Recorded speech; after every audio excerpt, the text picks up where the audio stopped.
ప్రపంచంలో 2024 సంవత్సరానికి ప్రత్యేకత ఉంది. సరిగ్గా ఈ సంవత్సరమే ప్రపంచవ్యాప్తంగా చాలా దేశాల్లో ఎన్నికలు జరుగుతున్నాయి. ఈసారి ఎన్నికల్లో మరో ప్రత్యేకత కూడా ఉంది. ఈసారి జరుగుతున్న ఎన్నికల్లో ఆర్టిఫిషియల్ ఇంటెలిజెన్స్ టెక్నాలజీని వాడుతున్నారు. ఇప్పటికే ఏఐ వల్ల అన్ని రంగాల్లో అనేక అనర్థాలు ఉంటాయని జోరుగా ప్రచారం సాగుతుంది. ఎన్నికల్లోనూ ఏఐ వాడటం వలన కూడా అనర్థాలు తప్పవన్న ప్రచారం జోరందుకుంటుంది. ఈ సంవత్సరం కృత్రిమ మేధ తన మొదటి ప్రధాన నైతిక పరీక్షను ఎదుర్కోబోతుంది. ఈ సంవత్సరం ప్రారంభంలోనే బంగ్లాదేశ్, స్లోవేకియాలో జరిగిన ఎన్నికల్లో ప్రధాన అభ్యర్థులను దెబ్బతీసేందుకు ఏఐకు చెందిన డీప్ ఫేక్ను వాడుతున్నారు.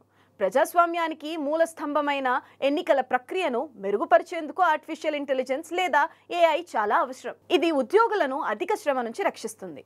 తక్కువ ఖర్చుతో అధిక సామర్థ్యంతో అభ్యర్థులు తమ ప్రచారాన్ని నిర్వహించుకోవడంలో ఇది ఎంతగానో ఉపయోగపడుతుంది. గత 2 ఏళ్లుగా కృత్రిమ మేధ గురించి విపరీతమైన దుష్ప్రచారం జరిగింది. ఏఐ వస్తే ఉద్యోగాలకు ఎసరు వస్తుందని ఊహాగానాలు జరిగాయి. అనేక సాంకేతిక కథనాలు ఏఐ అంటేనే వణికిపోయేలా చేశాయి. కాపీరైట్, పక్షపాతం, గోప్యత, డీప్ ఫేక్ వంటి నైతిక సమస్యలు ఎదుర్కోవడంతో 2023 చివరి భాగంలో ఈ కథనాలు చూస్తుండగానే పసలేనివిగా మారిపోయాయి.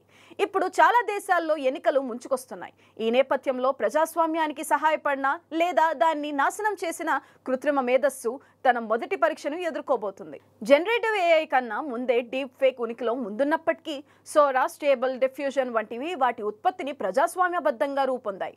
వాట్సాప్, టిక్టాక్ లాంటివి అంతర్జాతీయ పంపిణీని అత్యంత సులభంగా మార్చేయడంతో సోషల్ మీడియాకు సంబంధించి శిఖర స్థాయిలో పేరు సంపాదించుకున్నాయి.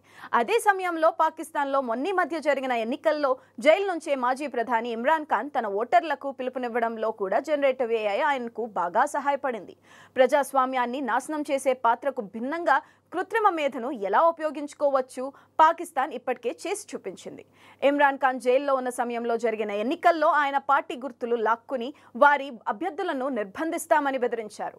చివరకు ఇతర పార్టీలు గెలిచినట్టు ప్రకటించినప్పటికీ, భారీ రిగ్గింగ్, అవకతవకలు జరిగినప్పటికీ ఇమ్రాన్ ఖాన్ పార్టీకి ఖచ్చితమైన మెజారిటీ వచ్చింది. ఇమ్రాన్ ఖాన్ జైల్లో ఉండి కూడా దేశవ్యాప్తంగా ప్రచారం చేయడానికి జనరేటివ్ ఏఐని ఉపయోగించుకున్నారు.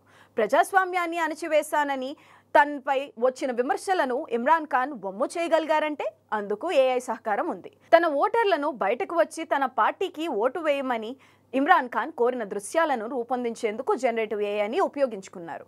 ఇది యూట్యూబ్తో పాటు ఇతర సోషల్ మీడియాలో విస్తృతంగా షేర్ అయింది. ఆయన వీడియోలన్నీ వైరల్ అయ్యాయి.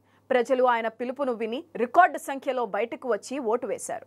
ఆయన పార్టీ అభ్యర్థులు కూడా ఆశ్చర్యపోయే ఫలితాలను అందించారు. ప్రజాస్వామ్యాన్ని నాశనం చేస్తుందని ప్రచారంలో ఉన్న ఏఐ ఇక్కడ ప్రజాస్వామ్యాన్ని కాపాడిందని చెబుతున్నారు నిపుణులు. ఇకపోతే డీప్ ఫేక్ గురించి చెప్పుకోవాలి. లేని విషయాన్ని సృష్టించేందుకు డీప్ ఫేక్ టెక్నాలజీ బాగా ఉపయోగపడుతుంది. నిమిషంలోపు వీడియోలు ఉన్నది లేనట్టుగా, లేనిది ఉన్నట్టుగా చూపించడం సాధ్యపడుతుంది. ఇది మాత్రం మహిళలకు భయం పుట్టించే టెక్నాలజీ అంటే సందేహం లేదు. అయినా ప్రజాస్వామ్యానికి మూల స్తంభమైన ఎన్నికల ప్రక్రియను మెరుగుపరిచేందుకు కృత్రిమ మీద చాలా వరకు సహాయపడుతుందని నిపుణులు చెబుతున్నారు. ఎన్నికల్లో ఇవి ఎందుకు అత్యవసరం కానున్నాయంటే, గతంలో మనం ఈవీఎంలకు బదులు మామూలు పేపర్ బ్యాలెట్ ఓటింగ్ విధానం ఉపయోగించేవాళ్ళం. అయితే ఈవీఎంల రాకతో సమయం, పేపర్ వేస్టేజ్ గణనీయంగా తగ్గింది. తేలికగా ఫలితాలను అందించేందుకు ఉపయోగపడింది. అయితే ఇప్పుడు ఇదే ప్రక్రియలో ఏఐని వాడటం ద్వారా మరిన్ని ప్రయోజనాలు సొంతం కానున్నాయి. ఎందుకంటే అధునాతన డేటా విశ్లేషణ సామర్థ్యాలు ఎన్నికలకు సంబంధించిన డేటాను రియల్ టైంలో పర్యవేక్షించడం సాధ్యపడుతుంది. మోసపూరిత కార్యక్రమాలను ఇట్టే పసిగట్టి చెప్పడం సాధ్యపడుతుంది. ఏమైనా అవకతవకలు జరిగితే క్షణాలలో అలర్ట్ చేస్తుంది. అంతేకాదు ఈవీఎం మెషిన్లు భద్రతకు కూడా ఏఐ మెరుగుపరుస్తుందంటున్నారు నిపుణులు. అదనంగా ఆయా ప్రాంతాల్లో ప్రమాదాలను పసిగట్టే ఆల్గరిథంలు, ఒకవేళ హ్యాకర్లు దాడి చేసినా సంభవించే అవకాశం ఉన్న సైబర్ ప్రమాదాలను గుర్తించడంలోనూ సహాయపడుతుంది. ఇది కాకుండా ఏఐ వల్ల మరిన్ని ఉపయోగాలు ఉన్నాయి. ఒకసారి పార్టీ తయారు చేసిన మేనిఫెస్టో స్క్రిప్టును అప్లోడ్ చేస్తే చాలు, జనరేటివ్ ఏఐ ద్వారా క్షణాల్లో ప్రజలు ఉపయోగించే స్థానిక భాషల్లో అత్యంత సున్నితమైన పర్సనల్ కంటెంట్ రూపుదిద్దుకుంటుంది. ఇది సృష్టించే పవర్ పాయింట్ ప్రజెంటేషన్ సామాన్యులకు కూడా తేలికగా అర్థమవుతుంది. ఇది వ్యక్తీకరించే విధానం విస్తృతంగా రాజకీయ అవగాహనను పెంచుతుంది. దీన్ని అధిక సామర్థ్యంతో అతి తక్కువ ఖర్చుతో చేయడంలో జనరేటివ్ ఏఐ ఉపయోగపడుతుంది. తద్వారా తక్కువ డబ్బు ఉన్న అభ్యర్థులకు కూడా అధికారం లభించేలా చేస్తుంది. కృత్రిమ మేధతో నడిచే వ్యవస్థలు దివ్యాంగులకు ఎంతో ఉపయోగకరంగా ఉంటాయి.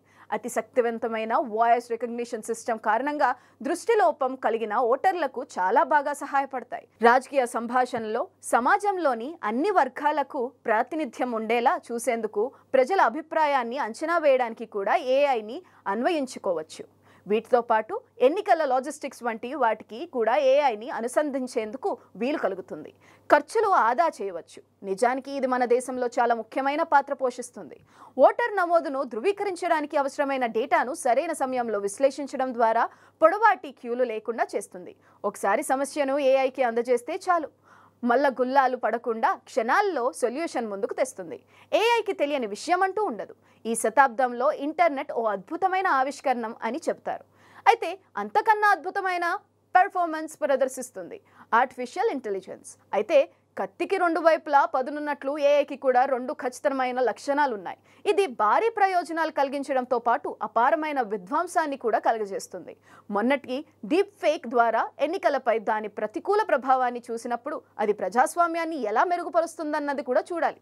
అంత పర్ఫెక్ట్ కాకపోయినా పాకిస్తాన్ ఎన్నికల్లో ఇమ్రాన్ ఖాన్ పార్టీ ఆ సామర్థ్యాన్ని ప్రపంచానికి చూపించడంలో విజయం సాధించిందని చెప్పాలి. ఏది ఏమైనా ఏఐను నియంత్రించే అవకాశం మానవులకు ఉండదని నిపుణులు అంచనాలున్నాయి. అదే జరిగితే మానవ మనుగడకు ఏఐ వల్ల ముప్పు సంభవిస్తుందని నిపుణులు చెబుతున్నారు. ప్రపంచవ్యాప్తంగా పెరుగుతున్న టెక్నాలజీ కొత్త అవకాశాలను అందిస్తుంది. అయితే ఇటీవల కాలంలో ఆర్టిఫిషియల్ ఇంటెలిజెన్స్ మాత్రం ప్రజలను విపరీతంగా భయపెడుతుంది. ఏఐ వల్ల ఉద్యోగాలు తీవ్రంగా ప్రభావితం అవుతాయని నిపుణులు చెబుతున్నారు. అయితే కొంతమంది మాత్రం ఏఐను సరిగ్గా నిర్వహిస్తే చాలు ప్రయోజనాలు ఉంటాయని చెబుతున్నారు. ఈ నేపథ్యంలో ఏఐపై పెద్ద స్థాయిలో పరిశోధనలు సాగుతున్నాయి. భవిష్యత్తులో ఏఐను నియంత్రించే అవకాశం మానవులకు ఉండదని, అదే జరిగితే మానవ మనుగడకే ఏఐ వల్ల ముప్పు సంభవిస్తుందని చెబుతున్నారు శాస్త్రవేత్తలు.